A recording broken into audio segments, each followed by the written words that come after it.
Hello and welcome to the TLC Designs YouTube channel. My name is Lynn, or LV Handcrafted here on YouTube, and today I am crafting with the Sketch Easy number 120.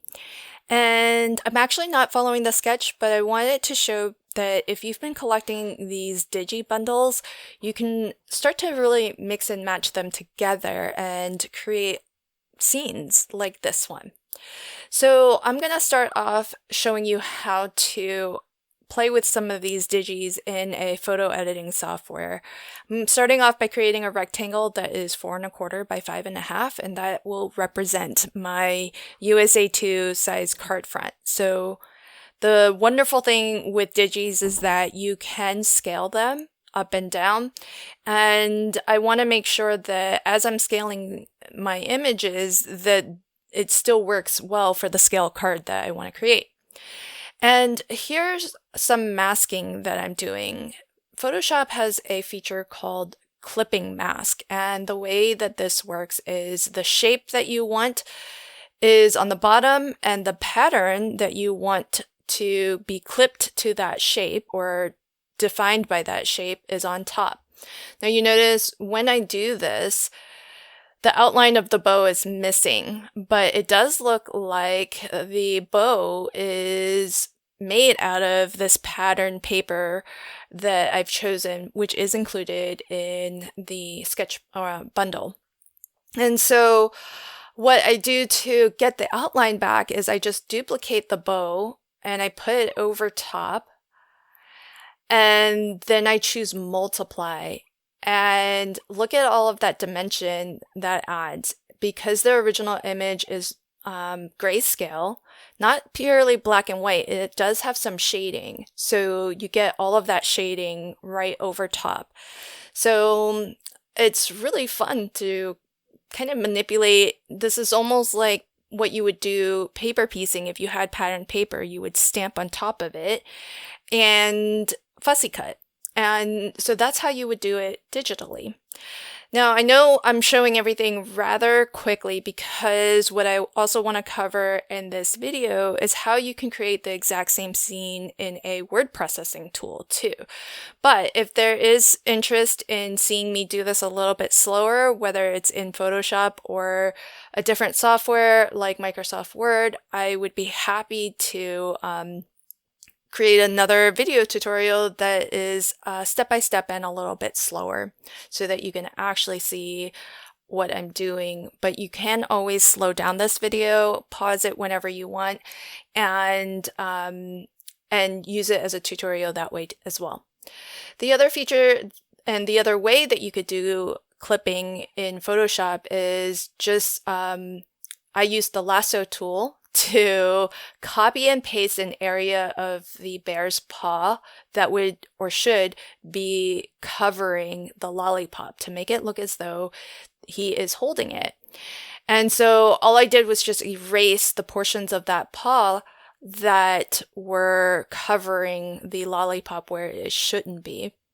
And now it looks like the bear is actually holding that lollipop. Now, he, or she, I should say, because she's wearing a bow, she has this upward gaze, and so I thought it would be fun to bring in some other digis as if maybe another character like this bird, as if positioned as if the two are looking at each other. So initially I brought in this bird, but I actually decided against the bird and brought in a fairy. And these are all from previous digi bundles from the Sketch Easy bundles, and they're all still available in the shop. So even if you don't get the digi bundle the month that it comes out, which by the way is a fantastic time to pick it up because you are getting it at a discount, they are always still available in the shop. And the nice thing with digis is that there's that instant gratification. You get them pretty much in your email box as soon as you make the purchase.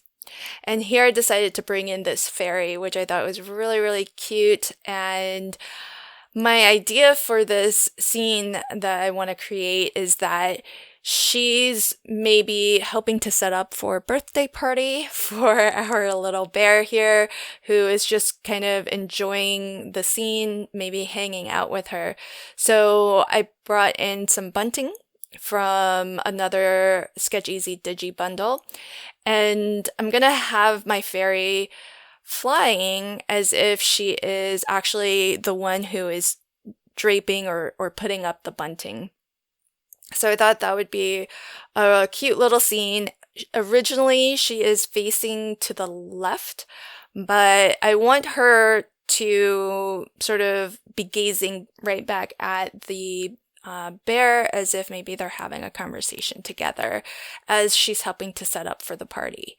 So it just works out perfectly that her gaze is a little bit downward because she is flying, and the bear's gaze is slightly upwards. So it works out to have them in a scene together. Here's our bunting, and I'm super zoomed in close so that I can actually layer those on top of one another, which is another great thing about working with digis, because you can nudge things around, be super, super precise, and it's very easy to do. Also, it's really easy to create this full scene where you've got overlapping elements like this counter here that I want behind the bear, and you don't have to worry about doing any masking. It's just really easy, and then once it's done, you can print it out and color it, which is what I did. So here we are in Microsoft Word, and I've again brought in not all of the digis that you get, because you do get a full paper pack, but I've just brought in all of the images and then the one digi paper that I plan to use for the bow. Now, Microsoft Word is primarily a word processing software, so it may not be the most ideal for creating your digital scenes, but it can get pretty close to what I can do in Photoshop. And I'm not an expert in using Word to work with graphics, and even I could get a close approximation. I started off the same way by creating a rectangle that represents my card front. So you can, in Word, specify for shapes their dimension, their height, and their width. So I've made this 4¼ wide by 5½ tall, although ultimately I did end up making a 5x7 card. But I'm going to bring in all of those same elements. I'm going to bring in the bunting, the bear, the jazz bear, and the counter, as well as the fairy. And in Word, you can also flip images. So you just want to rotate and choose flip horizontally, and that essentially will mirror left to right so that our fairy is now facing to the right. You can also rotate things like the bunting, so I can drape these two kind of swags of bunting and have them, a little bit of not just straight across, but have a little bit of angle to them. And just like, or similar to how in Photoshop I can create folders for my layers and then move the folder so that all of the images in that folder move together, you can do something very similar in Word, where you can select multiple images and group them, and that way you can move them as a group. So for example, the fairy and the two bunting, I can group together, and then when I want to move one, they all move together. So it makes it a little bit convenient to, once you have some elements that are positioned the way that you want, they can all move relative to each other. You can keep that positioning. Now, here's the thing that I don't know if there's a better way to do this, so leave a comment in below if you do know how to do clipping and masking in Word. But what I've done to make the bear look as if it's holding the lollipop is I duplicated the bear and I did clip it down, but in Word, as far as I can tell, you can only clip things so that they are a rectangle. So I can't just erase arbitrarily portions of that image. I can only clip it, but it clips off very, in these square proportions, or and so you can almost see. You'll see me try to kind of work around it a little bit, but I tried to clip that paw as closely to the outline as I could.